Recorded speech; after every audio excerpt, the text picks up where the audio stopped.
Hi Facebook, I'm Erie Times News online reporter Sarah Grabsky. We are here at the Erie Zoo today with Emily Walsh. She is the Director of Communications here. This week's chat is a little bit different because I am in front of the camera. Normally I am behind the camera fielding your questions. So with that being said, please bear with me here. I'm going to be taking your questions and asking Emily whatever you guys want to know here about the zoo today, but I am going to be in front of the camera, so have a little bit of patience with me as I kind of go through the chat. So we are here today in the Kangaroo Wallaby exhibit with Emily. So we're starting here on purpose, and we're going to kind of be walking around and moving. It's raining, as you can see, so again, bear with us. So we'll try and get your questions answered and go kind of where you guys want to go here today in the zoo. If you have any questions or if you want to see a specific exhibit, feel free to comment or feel free to chime in here. It looks cold. It's a little bit chilly, but it really isn't bad. Just rainy. So Emily, tell us why we're here in the Kangaroo Wallaby exhibit today. So we have some baby joeys in here, and you know, they stay in their mom's pouches for a really long time, so it's kind of hard to see them, but now they're finally venturing out, and you'll see that they're big, and the moms are probably like, enough pouch time. So we'll flip it around here soon and you can see them. And you know, when wallabies are born, they're the size of a Tic Tac. So they're very small, and they have to move their way to the pouch, and where they stay in the pouch for months and months and months. So we think the babies are around 7 months old. That's amazing. Okay, so we have a question. When is the bird exhibit open, Emily? So just when our attendance gets higher, because we have to have people man these exhibits at all times. So we just have to make sure that there's enough people here to cover the staff person that's in there.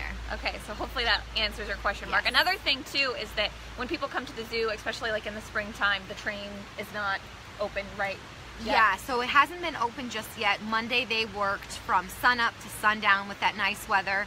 We're really hoping Sunday, fingers crossed. But you know, if your kids or you love the train, just give us a call beforehand. If it's the weekend hours, just listen to the telephone prompts and you can get to the gift shop and they'll let you know if the train is open. We don't want to disappoint any children, so you can definitely call beforehand.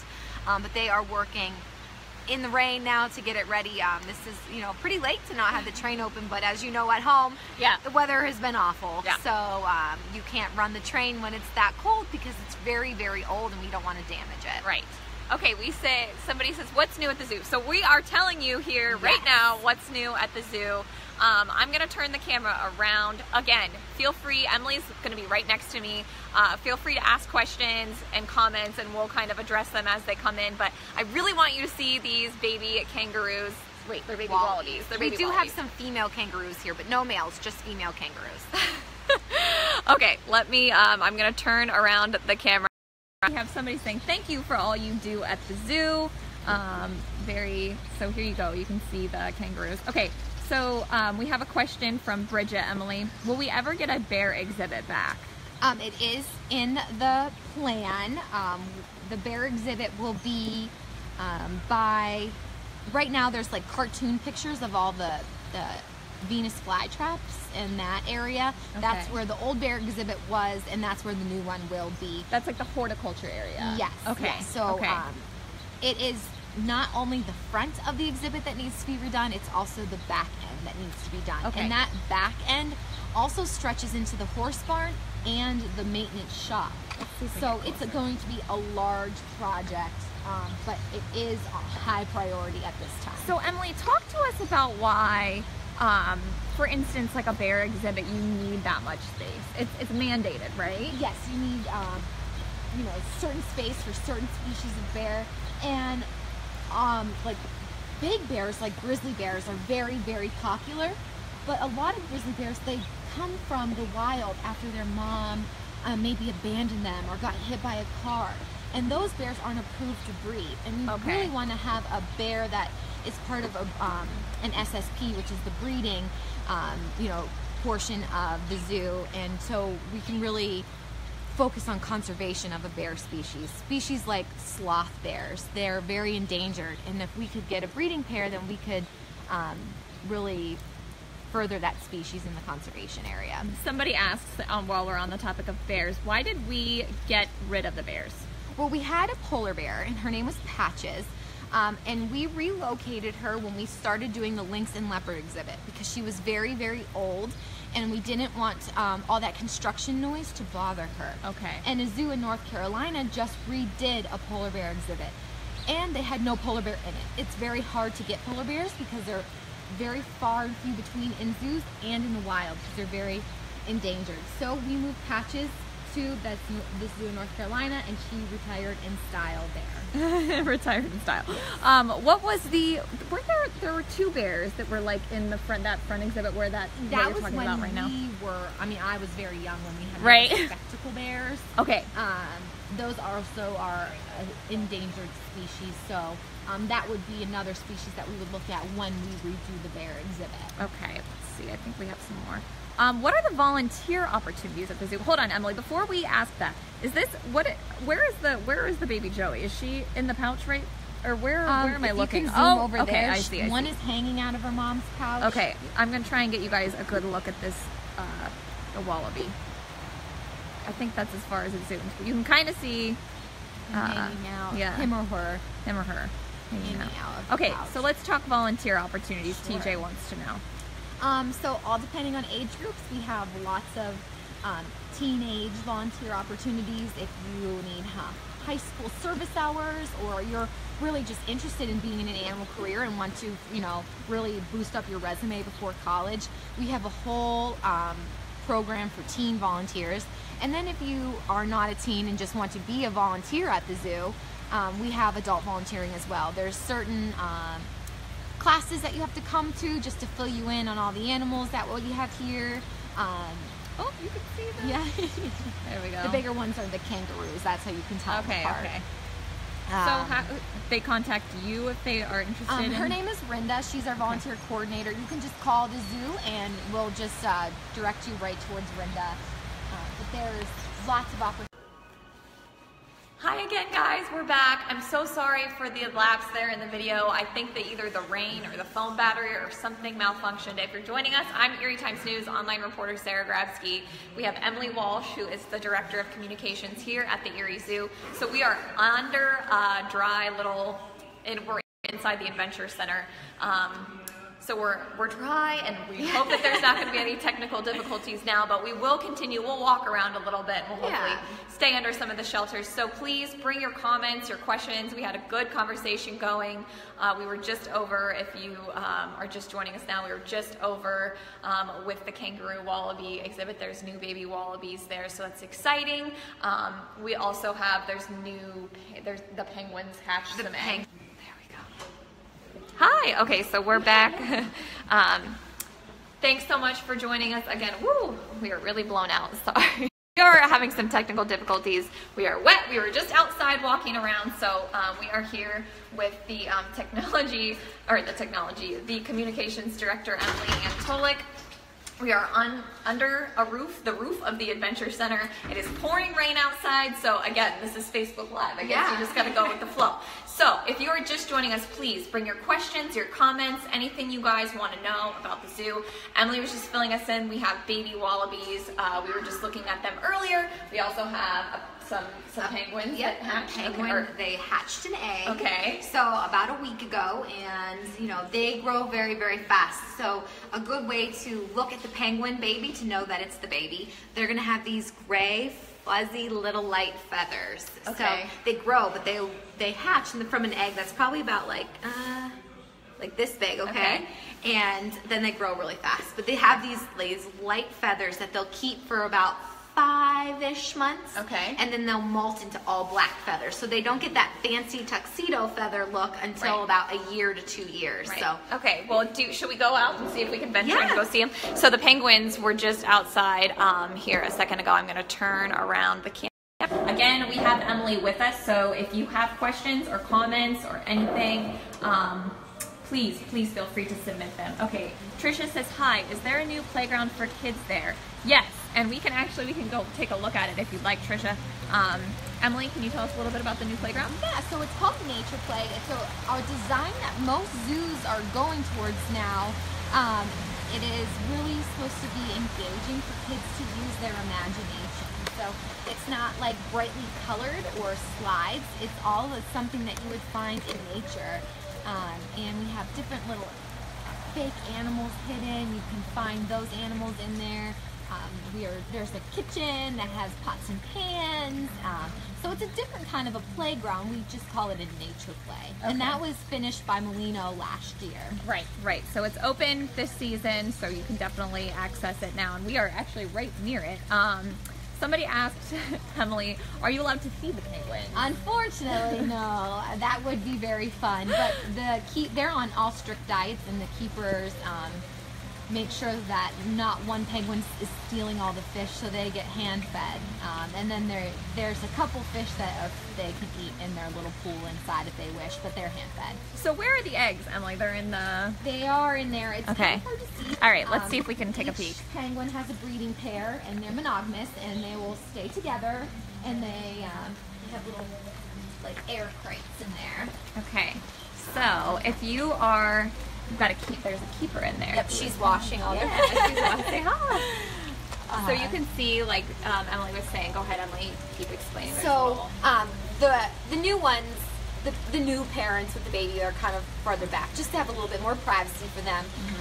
But Jamie, she's the keeper. She's just cleaning all their crates out and everything. So that's why they're outside right now. Okay. They're probably mad, but they're just enjoying this rainy weather. And you know, these aren't snow penguins. These penguins are from Africa. So. Okay. All right. Somebody asked Emily. Hang on, I forget what the question was. Something to. Oh, how much is a season pass? So. I don't know if you want to go through membership rates or... So there's different types of memberships that you can buy. 80 and 70 are the price. The more expensive one is called the Plus membership, and that Plus will give you the 10 extra guest passes. So if your in-laws don't live here and they come to visit, you can use those guest passes throughout the whole summer. But once those 10 are gone, they're gone. Okay. Somebody asked, Trisha, is there any kind of aquarium at the zoo? We don't have any type of water exhibit other than the penguins. We have an alligator on the other side, but still a little bit too chilly for tubs. And then on the inside of the Adventure Center, you know, we have the ribbit exhibit. So it's all different species of frogs. Sure. So that's pretty neat to see all the different frogs. Let's move over to Molino. Okay. We have a viewer that wants to see. Oops, I'm still zoomed in. Okay, while we're walking, Emily, there's a lot of people on here that are saying we need an elephant. What is the likelihood that we could get an elephant? You know, our President Scott always says never say never, but realistically, we will probably never have an elephant exhibit. Elephants are herd animals. They at least need 3 elephants to be happy and healthy together, and then each of those elephants needs 1 full acre. So that would be 3 acres of our 15-acre zoo, and that just it's not feasible. Right, right. And like you just put that into perspective. Our zoo is 13 acres? Around 15 acres. 15 acres, yeah. Okay. So each elephant needs 1, and you need at least 3 elephants, and it's just not conducive for elephants here, and we're just not a big enough facility. And that's okay, because we specialize in other animals that you wouldn't get to see close up in the other big zoos. Right. Somebody asked, can we see the new kids area? Okay, that's where we are. Yep. What was the outcome of the embryo transfer? Okay, so, you know, it's not as black and white as it is for a female when you take a pregnancy test. Right. We have sent back... I'm going to turn the camera around so people can see us. There's some type of testings that we do. You know, we look at weight, and they can test hormones in their fecals, things like that. But we sent back some results, and we sent in some testing, and the results said inconclusive. So it's not that she's not pregnant, but it's just not 100% that she is pregnant. So really, it's just a waiting game. We give each of those animals the proper nesting materials that they'll need, and I say nesting not like birds, but different cubbing boxes, you know, different hays and warm cuddly blankets. So they really just watch for those cues. And other big signs are like if an animal's not eating for a couple days, that's usually a sign maybe labor's coming on as well. Yeah. So they are being watched very, very closely, but we don't have any official word just yet. So for people who aren't familiar, kind of explain what the zoo did. Yes, so we were part of a science experiment, not really science experiment, it's to further the species in these endangered cats. And just like people, you can't breed animals with a cousin or a brother. So obviously we can't have, 5 leopards at our zoo because there's just not enough space. So we did an in vitro fertilization of our leopards, our tigers, and our sand cats. So we had an awesome staff come from the Cincinnati Zoo, and they helped us because the females had to do hormone shots. Just like any other female would, and they helped us through all of that, and because it's a learning experience for everyone. This is a very new technology, and not only is it safe, it's safer for all the animals because they don't have to be introduced to that new male because that introduction period takes a really long time, but also you can get samples from all around the world. Right. So if zoos in Russia have sent samples, so it really broadens our DNA chart. Sure. All right, I'm gonna go through some of these comments. Why did you close the sheep and goat petting area? Well, if the attendance is too low during the day, we pull that staff member, but your best bet if you want, petting area. Oh, okay, I got what you're saying. Zoos are very straying away from any type of petting area. Sometimes they don't want to be touched, and kids just still want to touch the goats and they don't like that. So just to eliminate any type of frustration, sometimes it hasn't been hot here yet, but sometimes it gets very hot and then the animals are hot, they have fur coats on. So it's just really better for all, people here and the animals. Would be nice, this is a suggestion, would be nice to have a bio on each animal enclosure, so much more helpful. There are, right, Emily? Yes, there's signs at each exhibit. We don't ever say the specific name and age of the animal just because our animals do move to other zoos quite frequently, and there's just no way that a zoo could keep up with all that change, and we would have to change it from year to year too as well. Yeah. Somebody said, what's possible? What is possible pregnant? Which animal? The animals that are possibly pregnant are? They are sand cat, leopard, tiger. Right now we have baby penguins and wallabies. Other animals that have been seen breeding would be the warty pig, which is my favorite animal at the zoo, lemurs, and Canadian lynx. So there's an opportunity for a lot of babies, and really we're coming up into baby season now. So each animal has a different breeding period. It's not every month. There's different breeding periods. So we're getting close here to some baby time, and and if it doesn't happen, then we'll start again all next year and be hopeful again. And even if those IFVs don't work, it's not necessarily a failure because it's so new and such a that you have to think. We just have to think what we can do better, or they'll be able to use that data and make it better for next year. So it is very positive. Even if it doesn't work, we still are looking at it like this is a big deal because we're involved, and if it does work, then we're going to have these babies that are some of the first that are born through this IFV. That would be so cool. Somebody says, can y'all take us on the merry-go-round? Well, is the carousel functioning right now or no? It is open. Okay, we can go past it. Yeah, we can go over that way if you want. We can look at it. So I'm going to turn the camera around. If you're just, before that, if you're just joining us, I'm Erie Times News online reporter Sarah Grabsky. We are with Emily Walsh here. She is the Director of Communications at the Erie Zoo. We are in the Molino, the Adventure Center. So this was just finished last year here at the zoo. It's a brand new nature play kids area. So we are taking questions, comments, suggestions, anything you guys have. We're open, we're game. You'll just have to bear with us because normally I'm behind the camera. Today I am in front of the camera, so kind of a different interactive, I guess, sort of feel. So anything you have, I will try and field them. So we're kind of taking this rainy day to walk around the zoo. Oh, that was a question Jim asked. Can you expand by the park? That's a good question, Jim. That is a good question.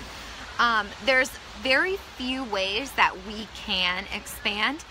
We are kind of landlocked. So that's why we have to really put all the research that we put into the animals that we have here, because we do know that we can't really get any bigger. We can't. So the animals that we have are on, a different scale. They're not the elephants We do have giraffes and rhinos. Those are pretty big, so those are cool. And again, we kind of addressed this earlier, Emily, but again, our connection has been a little spotty, so hopefully you're sticking with us. Why is that? You know, why do certain animals need, I mean, obviously size, but why do certain animals need certain amounts of space? So when you go to a zoo, you always want to look for the AZA accredited zoos, because these are zoos that have been certified to have these animals. We get checked. Randomly anyone could come in and look at the exhibits, and they're all mandated by certain sizes and how many should be together or who shouldn't be together. And it's all just accredited through this AZA. Yeah, so all the animals that you see have been approved to be together. Right. So like the AZA lays out certain rules. So like an elephant needs to have the 3 elephants. Right, exactly. You need to have 1 acre per Right. elephant, Exactly. So that's kind of just to give you guys a lay of the land. That helped me a lot. What happened to Monkey Island?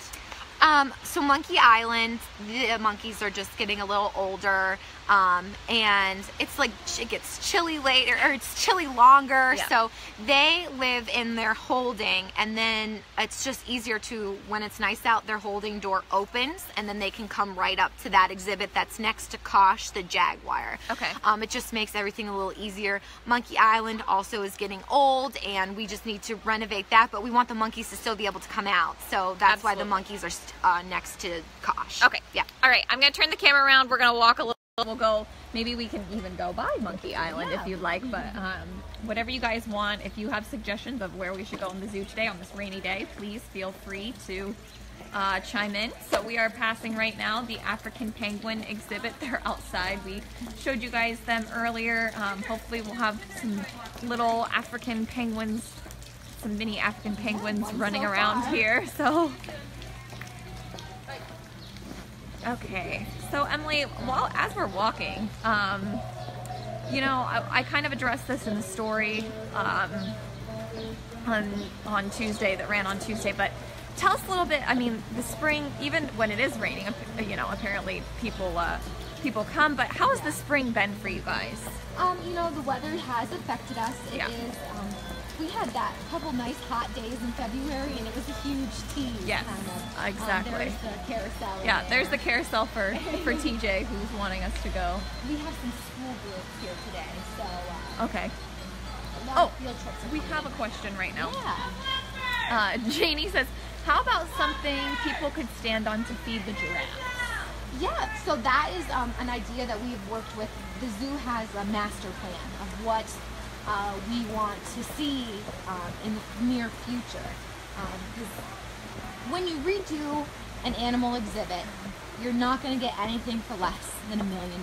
So each exhibit that we do will be over $1 million, or just at $1 million.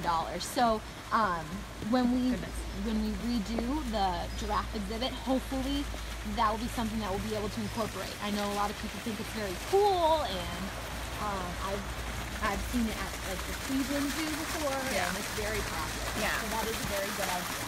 So there's Monkey Island. Jim says, is the big turtle still around? Is it talking about Todd? No, Todd's a box turtle. Gilligan. Okay, Yes, Gilligan. Gilligan's still here. He's still hanging in? He does not like the chilly weather, so he's probably in his winter bedroom. I know. Exactly. You guys, you have to understand, I feel bad taking you around the zoo today because a lot of the animals probably don't like the chilly weather. The lynx might. We might. We could go up to the lake. Yeah, we can. But the animals, venture up there. The penguins were outside because they needed to have their like there's little air crates cleaned for them. I see. So there's no way of doing that because that's their bedroom. They like to be in there. Right. So that's why they're outside. But animals can freely come in and out all day long. So we never make anybody be outside. The new lion exhibit. Yes. If you guys haven't seen it, this is the gorgeous new lion exhibit, which the lions are in right now, correct? But they're just not, you can't really see because the tarp still is. Yes, they're still getting adjusted. Right. And hopefully they've been doing really well on the inside. They were able to lift one of the tarps on the inside. So, right. And that's just all positive. So this is where the spider monkeys will be. Right, this is where the spider monkeys will be. No swans. The island looks lonely. There's no swans. The swans are still there though, right? Well, we moved. His name was Tad. He went to the Ogilvy Bay Zoo. Okay. He was actually an endangered species swan. Oh. And so the nearest female was in Ogilvy Bay, so he's going there. and there's like no other swan. So that it's was good him to and be her, with it. and Right, he it was good has to be with his girlfriend. Yeah, they have to help repopulate. Right. That. So talk on that note, kind of talk to me a little bit about like moving some of the animals around. You guys have gotten some, like you guys got a serval, you know, you kind of move the animals around for breeding purposes, right? Yes. So, and it all depends on what zoo has holding areas for all of them. Oh my gosh, this is hysterical. So these, you guys are looking at the Canadian lynx right now. I'm gonna adjust the camera because this is hysterical. I mean, so the animals get different enrichments every day. This enrichment here is not actually their food dish. So this is just a circle dish that is like chew proof. It's very tough because they obviously have huge claws and can chew through it. But there is hay in there, but they also could mix some type of other, like when we shear the alpacas, sometimes we put the alpacas in the hair in the cat exhibit because they roll in it and they smell it. It's something that they've never encountered before. Yeah. So, sure. There we go. I'm just taking a little cat nap. Yeah. So the lynx is one of the ones that got the insemination. No. It's serval. No. Not serval. Nope. It's sand cat, leopard, and tiger. Okay. Yes. Sand cat, leopard, tiger. Let's see if we can see if the leopards are out. Okay. Here we go. Here, I'm going to turn the camera around and so people know that we're here and can ask questions. So. If you're just joining us, I'm Erie Times News online reporter Sarah Grabsky. I'm here with Director of Communications Emily Walsh. We're a little wet, but we are here at the zoo today. We're taking like a little mini tour and answering your questions, concerns, suggestions, anything you guys have for the Erie Zoo today. Emily is all ears and so am I. So just feel free to chime in. I'm going to turn the camera around so we can keep walking and seeing some of the beautiful animals here at the zoo. It's a little bit rainy, so hopefully we'll get lucky and see some of the critters here. If not, just keep chiming in with your suggestions and you can kind of step outside of the office today and take a look at the zoo. Okay, so we are heading up toward the Leopard Exhibit. Yes.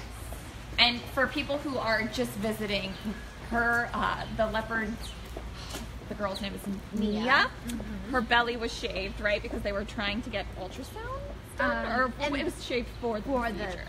Yes. Just a little patch. Yeah, just so that you're not surprised. Oh, look at those beautiful flowers blowing. Grab some popcorn. I know, today would be a perfect day for some popcorn. Oh, you can see her kind of looming back there in her lip. She's like, nope, not going today. outside in typical cat fashion. You can kind of see her. Let's see if I can zoom in and get her little face up there. But there is a male too, so it could be rowdy. Yeah. Oh, shoot. Okay. Try our luck with the tiger. Yes, we can. I'm just making sure I didn't miss any questions or comments here.